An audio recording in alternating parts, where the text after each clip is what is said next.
What's up, everybody? We're back today talking racism at Starbucks and a lot more on Black Hollywood Lives this week. You are tuned in to Black Hollywood Live this week.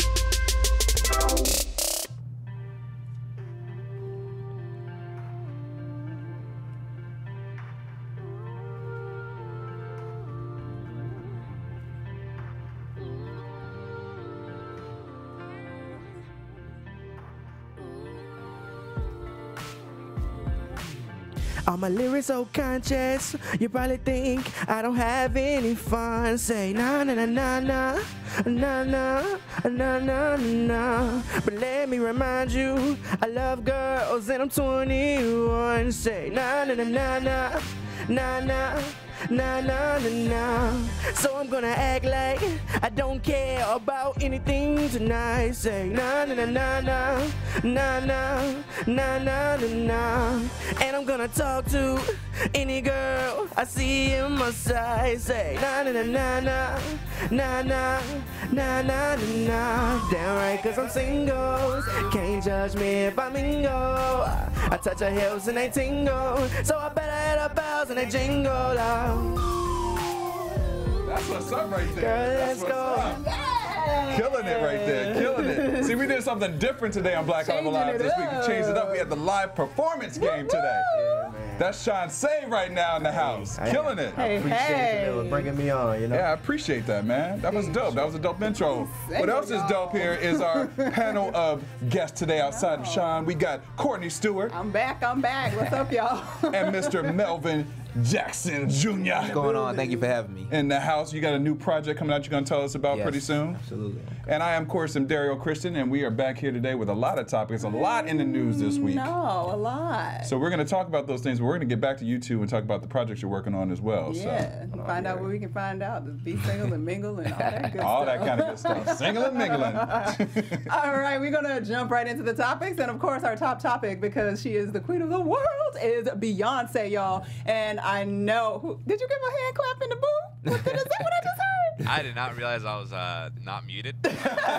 Somebody's excited about Beyonce. You part of the beehive there, Anthony? I did just clap to myself. Yes. See how she brings everybody to life, y'all, because she gave us life over the weekend at Coachella, which has now been renamed Beychella. And it is Beychella Part 1, y'all, because she got to do it again this coming weekend. So we'll look to see that. But, of course, it was all in the news. Everybody was talking about it. Everybody was excited. I mean, I was excited. I watched it about 6 times the next day. And one of the interesting things that came out of it was that Miss Tina Lawson, basically, she went on her Instagram and she was so overjoyed by the work that her daughter did, and she actually, you know, fessed up to being sort of a detractor in the beginning when Beyonce kind of came to her with the idea of what she wanted to do for the performance. And Miss Tina saw a post from a writer later after Beyonce performed that was like touting her praises and saying how amazing it was. She took us to Wakanda, she took us to church, she took us to school and all of this. And Miss Tina was so overwhelmed with how much love her daughter was given that she came back and she admitted on her own Instagram page, she said, quote, "I told Beyonce that I was afraid that the predominantly white audience at Coachella would be confused by all of the black culture and black college culture because it was something that they might not get. Her brave response to me, feeling a bit selfish, and her brave response to me was, Mom, I've worked very hard to get to the point where I have a true voice, and at this point in my life and my career, I have a responsibility to do what's best for the world and not what's most popular." She said that her hope is that after the show, young people would research this culture and see how cool it is, and young people, black and white, would listen to Lift Every Voice and Sing and see how amazing the words are for us and all bridge the gap. She also hopes that it will encourage young kids to enroll in our amazing HBCUs. And she said, "I stand corrected. My daughter knew what she was talking about. I'm glad she went for it." And she told all of us that, you know, sometimes your kids teach you more than you've taught them. So she felt really good about that. Yeah, I mean, but listen, it's Beyonce. I mean, she hardly does any wrong, you know. And then I think it's funny. I've been hearing that conversation a lot about the HBCU stuff and how that was going to be represented as far as being in front of the predominantly Caucasian audience. But we got to remember, she did Super Bowl and did the Black Panther during Super Bowl, which is the largest, sports game in the world, and she pulled out the Black Panther for that. And there's lots of people who, you know, some people were probably aware of Black Panther, but some people were clueless. So I'm not surprised. I'm not mad at her for doing it. I'm glad she did it because she's right. People will now look at it, and if they don't know about it, it makes it more relevant, you know. Well, also the Essence.com had a writer that wrote a very interesting piece about her response to Beyonce, and I would love to hear what you guys think.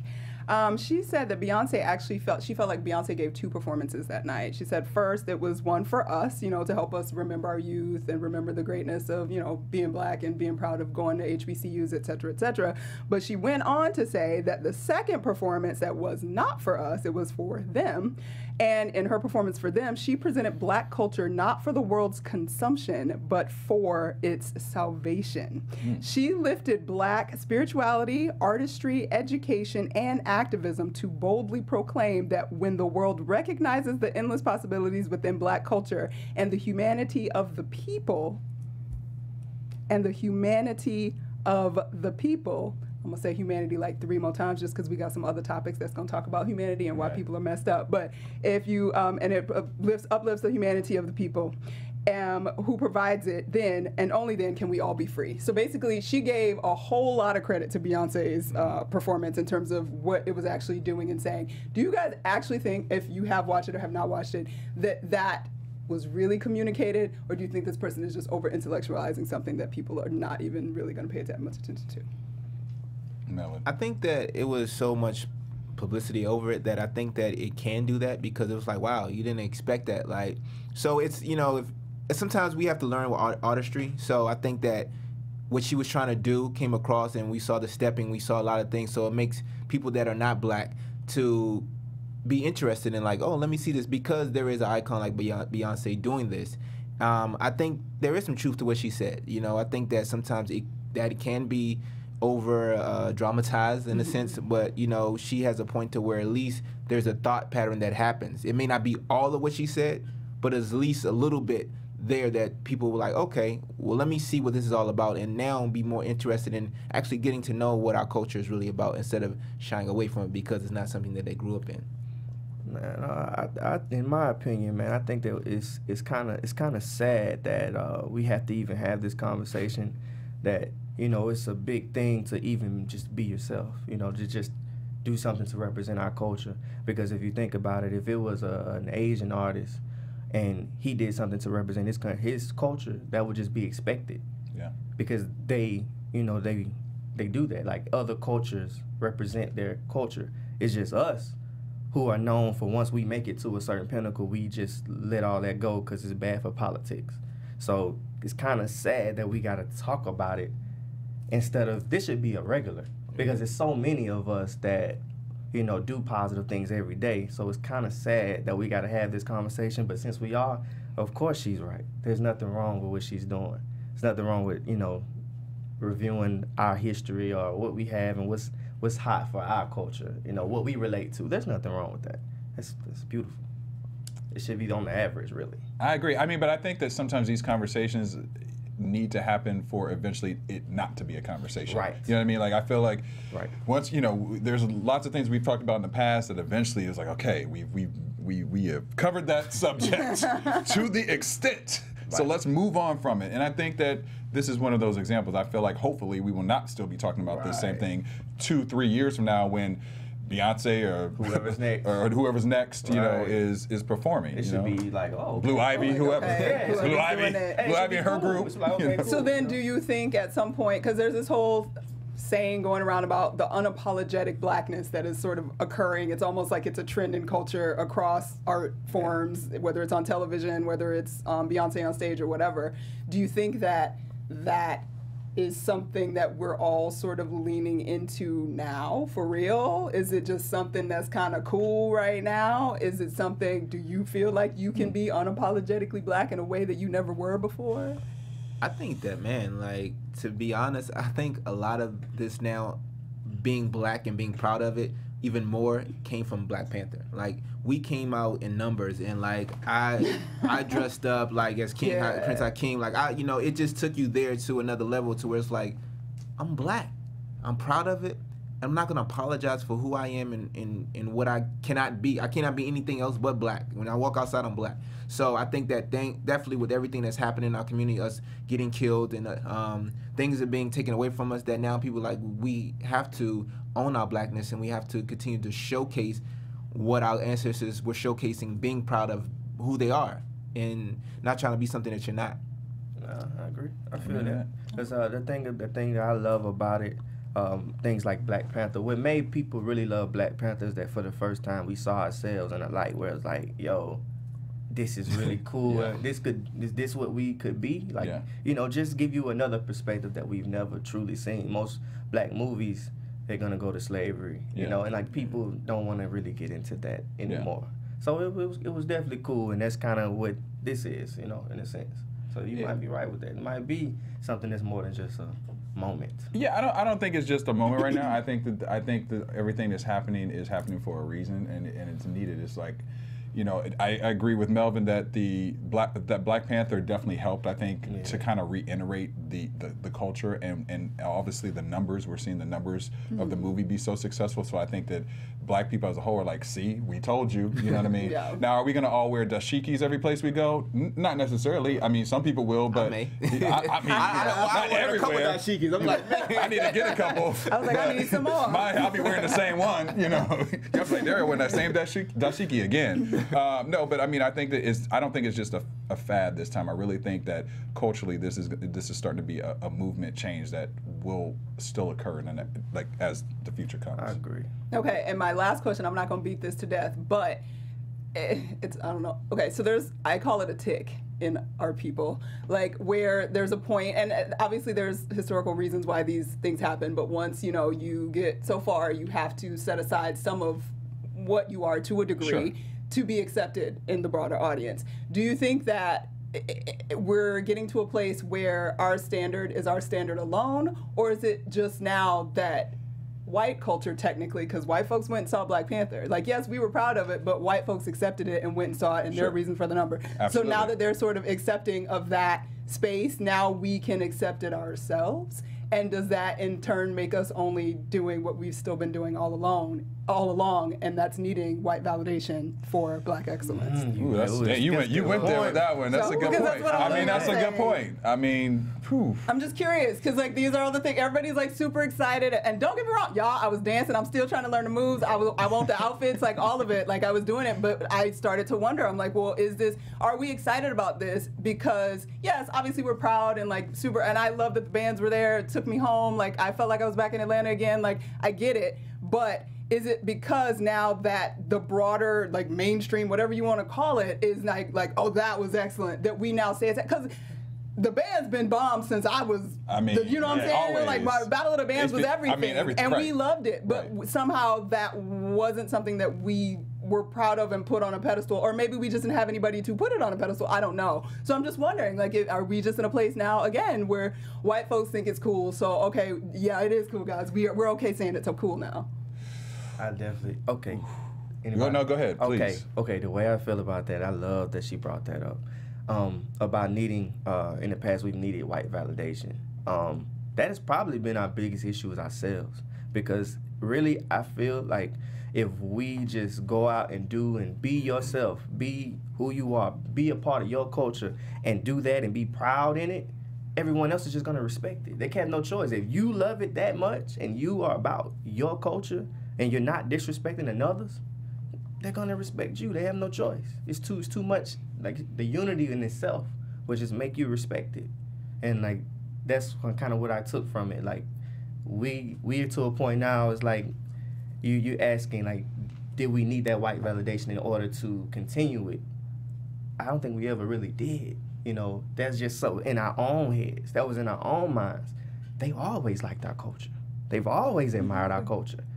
I agree with you, but where I'm going to disagree with you a little bit is the fact that we don't need white validation per se, but we also have not been in the position until more recently with Obama being president and things like that, that I think our voice is a little bit more listened to. I mean, if we go back to the 70s and 60s, there's always been unbelievable black performances that changed the game for the industry, and white people loved the black performers, but they still weren't giving that black credit. They didn't have that platform. So, but I feel like now with Obama have been president, and then now, you know, just the Oprah and Ava and everyone who's changing the game, now it's looked at a little differently. I mean, and it's slowly but surely changing. So we did, when I say we needed that white validation, we sort of did. I'm not saying it was right, but we kind of did at the time because we needed it for business. For business. We needed it for business, but I mean, I'm just talking about on a personal level. Just on we always know our stuff was because that's hot. the issue, though. You know, that's the issue. Like the self. You know, as far as our community goes, now business, you need it because that's business. Sure. But on a personal level, on how to affect the kid right there, the problem is we haven't been sticking with that. We kind of left it because it was bad for business. Yeah. You know, that's an issue. It's a great subject, though. Yo, I mean, we could talk about that the entire It's show. a very layered conversation. Yeah, I mean, that could be the only subject today that we talk about. You know what I mean? I just want to add to that real quick. I say that I'm gonna take it even further. I think it's just we need a validation in period. Like it beyond just white validation. I think as black individuals, sometimes we look for that validation in wherever we can find it. As you see, there's Instagram, Facebook. It's like, how many likes can I get? We need that validation to show that what we're doing is great. Because think about it, there was Martin Luther King, there was Malcolm X. They had a plan, you know, and they didn't really necessarily need anyone to validate it. They were the leaders. It's like we stopped having leaders, so we stopped like, okay, should I step out there? Should I? Because I don't want to look crazy. And no one was. Everybody was scared. No one had the courage enough to say, you know what, I'm gonna lead this fight. I'm gonna lead this movement. And I think that. Yeah, it took for something like Black Panther to be like, yeah, it's okay. Even people from Africa, they're like, oh, I can now be who I am and live in your own skin. Derrial. Yeah. Absolutely. Well, there's about 8,000 more questions I could roll on about that topic, and we maybe revisit it at some other point. But we're gonna move on to some more Black girl magic that happened this week, and that's Ms. Keisha Lance Bottoms, who is now the mayor of Atlanta, Georgia. She's been in office for the last 100 days. And she did a press conference this week, and she was discussing the rollout of a new program that I think is pretty cool, and I'm really excited about and hope it does the work that she wants it to do.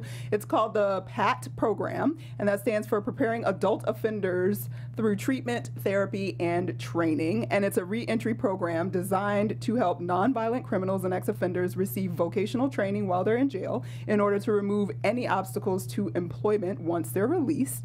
It provides them with paycheck and benefits for inmates to start paying their rent and child support while they're still incarcerated. And as well, it'll also give them the opportunity to become city employees in the Department of Watershed Management after they have been released. And Ms. Bottoms responded, her quote was that, quote, these men have an opportunity not just for a job, but actual career pathways. So basically, anyone who's scheduled to be released within the next 12 to 18 months and they have been in prison for nonviolent offenses is eligible for this program, and they can get on the list and try to get up in it. So congratulations for another program implemented. She's been doing a lot of changes in Atlanta and firing a whole bunch of people and trying to change some stuff up. So hopefully this will all go in a positive direction, because, I mean, Atlanta is the new Hollywood. It's the Black Mecca, as it has been for quite some time in this country, and obviously that also means in terms of incarcerated individuals, those numbers are staggering and disappointing, and it's, you know, hopefully continuing, since we're not getting it really on a national level in terms of how we gonna do some prison reform. She's trying to make some steps to do that on a local level. So I thought and that's what I was gonna say. I mean, the fact that she's able to do it on a local level. I mean, obviously Obama was trying to implement several different programs before he was out of office, where we saw we see where Trump is kind of, you know, they rolled that back, but that's okay. You know, that's okay, because baby steps. This is baby steps. Yeah, I'll take it. One step forward, a couple steps back, but we still pushing. We'll still be pushing. Shout out to her, though, for sure. Yeah. All right, we're going to move on to our EUR Web Story Spotlight of the Week. EUR Web Story Spotlight of the Week. Well, while Beyonce is celebrating Black culture, Negroes in Philly are getting arrested at Starbucks. So, let's start here in the news. So it's not funny. It's just, you know what? When I saw this story, I'm just so used to it. It's not funny, but it is laughable. But it's laughable, and it's sad because I'm so used to these stories now that I'm almost unfazed by them. But if you haven't heard the story, which I'm sure you have, there were 2 black men that were arrested in a Philly Starbucks earlier this week. They were there to meet for a meeting. The names of the guys were Dante Robinson and Rashawn Nelson. They had actually set up a meeting. They were doing a real estate meeting, I believe. They were waiting on. They were waiting on another person to come in. One of the gentlemen asked to use the restroom from the manager at Starbucks. She then proceeded to say, you know, only for people, buying customers, basically. He sat back down. They were waiting. The manager walked back over to them and asked them if they were going to buy anything. They responded no, they weren't buying anything, but they were waiting for someone to meet them for a meeting. And 2 minutes later, cops were called. Cops go in. They're both arrested.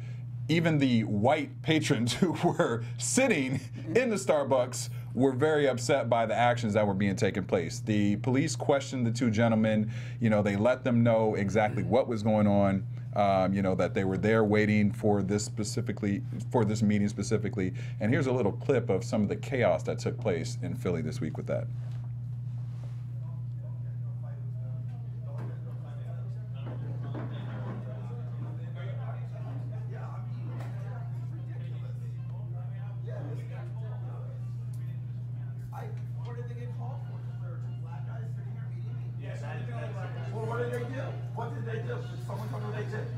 They didn't do anything. I saw the entire thing. They didn't. What did they do? Nothing. The woman says for paying customers and after they didn't do anything.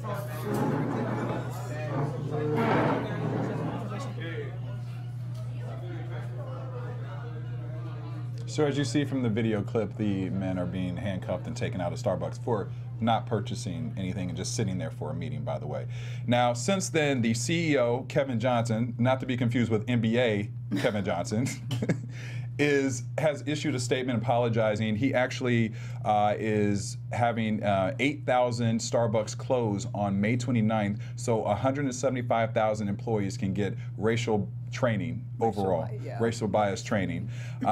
And as I mentioned, he issued an apology. He's also met with the 2 gentlemen. The 2 gentlemen made a statement today. Actually, they were saying that they hope that this is something that opens up people's eyes and makes them aware, and that it doesn't happen again to 2 other black men or any other black man or woman. What did you guys think when you saw this video? It's crazy, man. Like, they wasn't doing anything, and it's like, it makes no sense. You know, I wouldn't even know how to react in that situation. Like, they were very calm about it, but I don't know if I've been very calm because, like, I didn't do anything, and then you have people saying I didn't do anything. Like, what is your reason for arresting me? Yeah. Like, there has to be a probable cause, and there was none. So even as the police, you would think, okay, let me use my common sense and say, is this even worth the paperwork? Yeah. And it wasn't. Right. Now, I mean, a lesson has been learned from it, but it's like, why do we have to be the scapegoat in a situation where we got to be the guinea pigs to be like, all right, let's push everything on them, so we getting shot down, we getting arrested for no apparent reason, and now it's like we have to make a statement. Yeah. Yeah, I thought, okay, so Starbucks, they issued a letter initially as an apology, and then he did put out a video, to follow up on the letter. And okay, so because everybody going crazy on the news feeds, like, how we're boycotting. Some people are like, oh, it's not that big of a deal. What is boycotting going to do? Then like there's all sides of the issue or whatever. So I finally watched, because at first I was trying to ignore the whole thing and just be like, I can't even deal with this right now. Like, there's just whatever. So then I watched the video.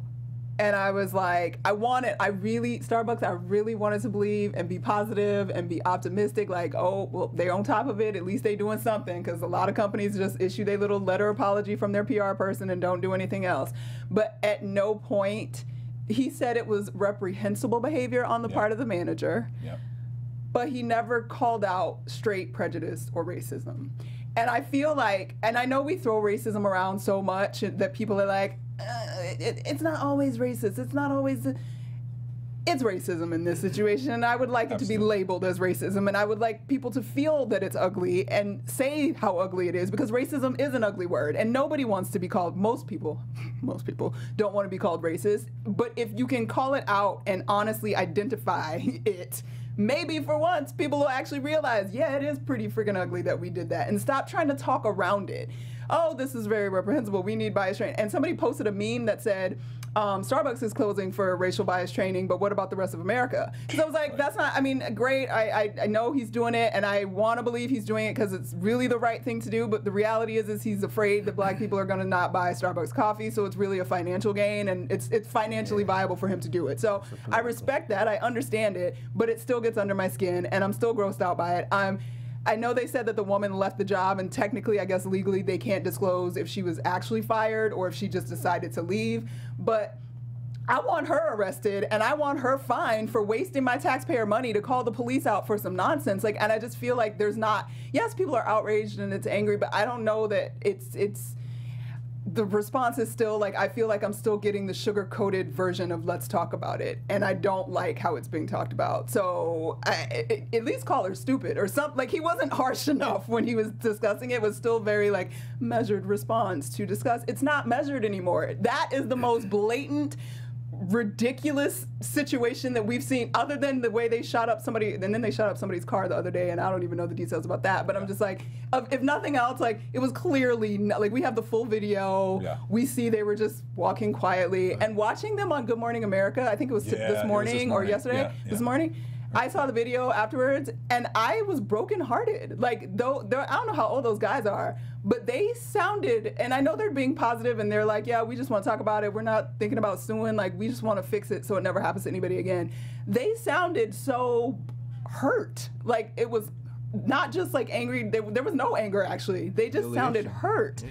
And I was just like, y'all, we keep doing this, and y'all still confused, and there's still people online talking about, well, what was really going on? Like, we didn't get the whole story. Like, what else was there? And the fact that if you weren't there, that's your first question still is mind-boggling to me. So anyway, I'm rambling, but I'm irritated, and I don't think that his message, even though he's doing the training or whatever, I don't think it was pointed. I don't think it was like, oh, that was really bad, and we don't ever want that to happen again. He gave the very top-line corporate response. It was still, and I would like to see, maybe I would like to see some actual freaking emotion from him. Like, I don't ever want this kind of ish going down in my store ever again, and I'm going to do something about it. Like, to show that there was something, it was personal, because I think, at least watching the people in there, like the one white man that was like, well, what did they do? We were sitting here. Like, to me, that gives me hope in people. Yeah. But like, shout out to him, because he was not letting down either. He felt it. But when you get these corporate people that are just like giving these measured responses, it still seems that they're very removed from it. Just like they always said that they never, the jury never saw Trayvon Martin as a child or their own child. They couldn't get those people to see. Somehow people are missing the humanity of other people, and I don't know how else to like make that communicated. And I don't feel like the Starbucks president communicated that at all. I felt like he was worried about his money, and that's what I got communicated through his apology. And I don't appreciate it. Yeah, well, in my personal opinion, the situation it didn't surprise me. It really didn't move me to make me just want to, treat it like it was different from others. Until I saw that video, though, it did touch me a little bit, to actually see. I can see how they would be hurt in that situation. But I go back to how I feel overall. Like, you kind of know how they feel, how the world views us, It sucks. But I don't think we're going to be able to change that. It's more so I need to have your back. You need to have my back. So if at some point we can come to a time where black on black crime is at a minimum, then I am not killing you and you got my back, it's a little bit different now we have that conversation, because it's just a totally different situation. So we really have to focus on us first, I feel. Like, if we really can get that unity together and really stick with it and not make it a moment, then it's different. You're going to have to respect us then. You're going to have to. And then I'm like, listen, his name is Kevin Johnson. He a white man named Kevin Johnson. You can't tell me that he ain't been confused for a black man at some point in his life. Right on that. You know what I'm saying? You can't tell me that he don't know nothing about no racism. That's why I wanted some more emotion from him. I'm like, come on, bro. I know that somebody thought you was black. You feel, even if you have never been put in the situation of being arrested and being a black man, your name is Kevin Johnson, bro. You have been racially profiled, I am sure, at some point in your career. You're probably right. You know what I mean? Kevin Johnson. But he didn't take it, he didn't, whatever. It didn't seem personal to him at all. It seemed like it was a pocket. And I'm like, if that's all we ever gonna be worried about, you're right. We ain't ever gonna be. It's hard to care about that stuff when money really rules everything. If money is the number one thing, then, I mean, kind of is what it is. It's telling you how they're gonna think. Yeah. certain way you look at it. Because in order to, what we're talking about, what we need for our people, you kind of have to sacrifice that. Yeah. That kind of has to come second, if that's how you really feel. Like, it's kind of, But that's supposed to be America.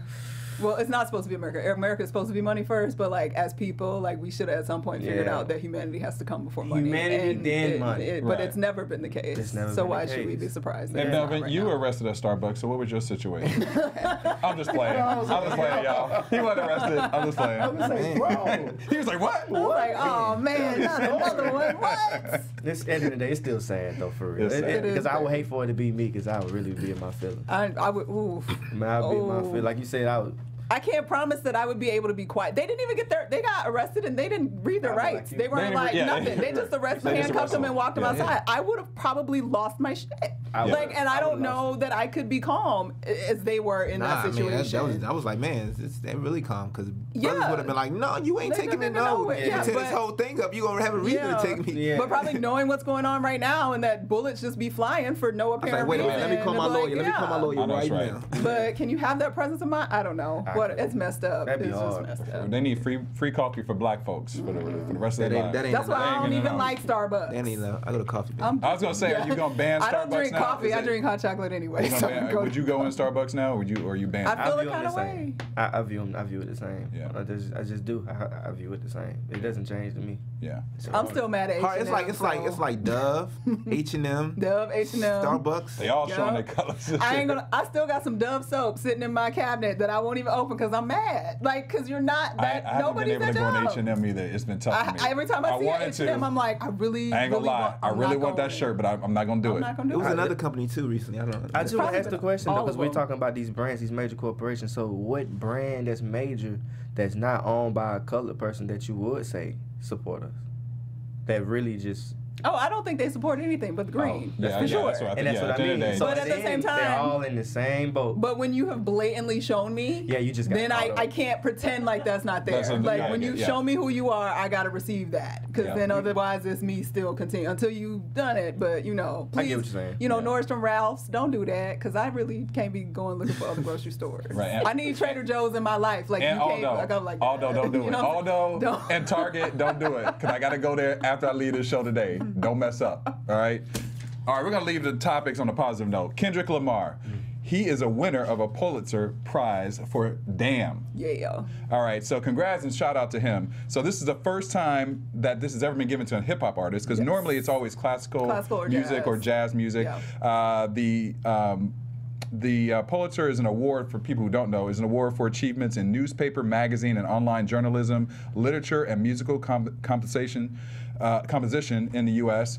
Prizes are awarded yearly in 21 categories. Each recipient receives $15,000 in cash prize see, I money didn't know as he well. got no money. Got Okay, look at that. He got a check, $15,000 as too. well. The first award was in 1917, and honestly, since he won this, people like in that community have been going really just they're like, what? What is Like, Damn? Yes, like what is We Damn? need to go look at Damn. And so it was funny. I was watching CNN the other day, and they had a couple of these reporters on there. This white woman who was probably, I'm gonna guess she was like 66, and one of the other award recipients who was probably in his 60s as well, two Caucasians, and they both were talking about how they just love Kendrick Lamar and his album Damn. I just did not believe that they had ever listened to one of the tracks on the album. I still don't. She was like, I love Kendrick Lamar, I must confess. I was Maybe like, they okay. read it. Really? Maybe they read the lyrics. I was like, really? It's poetry, You man. love Kendrick Lamar? They might have read the lyrics. Hey, they might. Okay. It's poetry. That's the only way. You Okay. know? Well, shout out to him. That's a huge Congratulations. accomplishment. That's amazing. Yes. All right. So now we're going to go and talk to you guys. So let's start off with you, Melvin. You got a new web series coming out. Let me get the exact title here. The Eddie Murphy Role Is Mine, Not Yours. It's also available on YouTube right now and on your site. Right. This Eddie Murphy role is mine. This Eddie Murphy Role Is Mine. Tell us about it. Well, it's pretty much as a concept I came up with 3 years ago, where people were saying you need to do something Eddie Murphy, you look like him, and I was just like, what if it was a role that I went out for a role that I didn't get. It was an Eddie Murphy role for Whitney Houston movie. I didn't get it, so I was just like, I just came with the concept. It was like, what if I could take out my competition? Funny, so I get this idea to my agent calls and said, have you ever auditioned to for Eddie Murphy in his biopic? And so I told him, my boy, like, you know how this is Hollywood, they always gonna go with a name. He was like, what if I can make sure that you get the role? And I'm like, okay. So the idea is I'm taking out my competition and putting people in the trunks. I'm hitting people with bats, taking out, you know what I mean? Even there's a guy who plays Kevin Hart in the show. And I'm like, you too, Kevin, don't you got enough jobs? Like, you got to go. So it's like I'm just taking out my competition and saying, this role is mine. Like, there's nobody that's going to take this role from me. This is how bad I want it.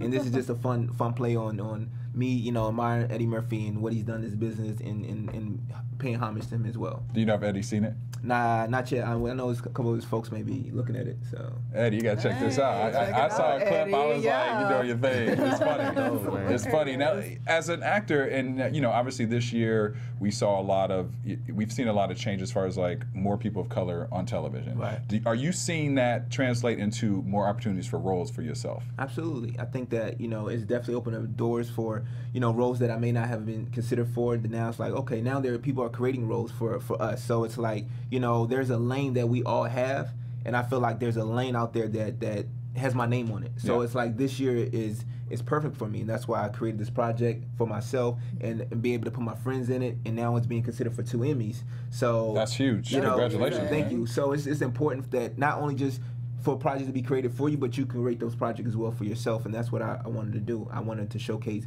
what I can do as a writer, what I can do as a producer, and not just as an actor. All right. Well, creating your very next role that you want more than anything in the world, what is it going to be? Eddie Murphy. All right. See, now I want to see you both in a movie together. I know, you know what right? I mean? Yeah. That would be actually. Beverly Hills Cops, we'll see. They making some things. They are making another one. They are doing. They are. I love it. All right. And Sean, now, you know, you introed the show for us today with that hot single. You, like we were talking about, you're from Bama. So what were some of your musical influences growing up and inspiring people that helped you? It was a weird way how I got into music. Actually, I started out as a poet originally. I had no other way to kind of express myself, so I started writing poetry when I was like 10, because I had no way to get it out. You know, I was a really unorthodox kid, and so from there, I may have discovered rap. It was like 12, you know, maybe like 12. The first time I ever really listened to it, because I didn't grow up around music, and really started listening to like Eminem, you know, your lyricists of that time period, and just from there, I just really started pursuing it, you know, and from today, I mean, I went from listening to rock to listening to pop to listening to just different sounds, different styles, and today, I mean, here I am, you know, 12, 13 years later, and I literally take something from every person that I like, and I just find that one thing and like, yo, I like that, I want to try that, because I love the fact that being a colored man and being able to come from where I come from, where we don't do anything like that down there, and it's gonna look good on a black face, you know. Look good, like you'll hear my music and then see me and you be like, no. That's what I love though. Yes, and I love it too, man. I showed it to my own shoot and they was like, yo, who's the artist? Wow. Oh, wow. Yo, that's dope. I loved it. Yeah. I loved it, you know. Well, and we don't have to be in categories, you know what I mean? Like Anymore. and we should have never been. You know? Right. Exactly. I'm excited to see where the future holds for you, brother, because you got a lot of talent. I mean, for you guys listening and watching, we asked him to perform like impromptu, so he didn't know really coming in, and he slayed it down, you know, so he killed it.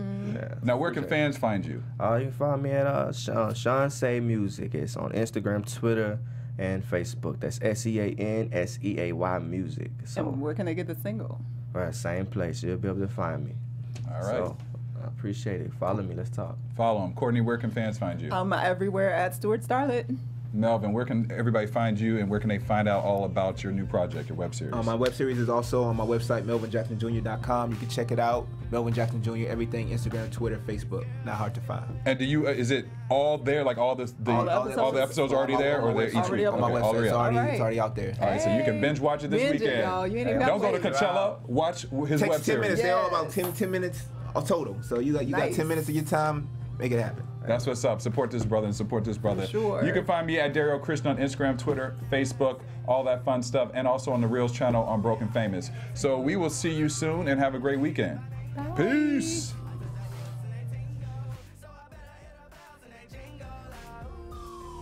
From executives Kevin Undergaro, Derrial, Christon, Tiana Hobson, and the entire BHL staff, we would like to thank you for supporting Black Hollywood Live, the first online broadcast network dedicated to African American entertainment. For questions and comments, contact us. info@blackhollywoodlive.com. Like us on Facebook, tweet us, or Instagram us at BHL Online. And I am the official voice of Black Hollywood Live, Scipio, Instagramming at KingXOBay. Thanks for tuning in. Hollywood redefined. The views expressed here are those of the host only and do not necessarily reflect the views of BHL or its owners or principals.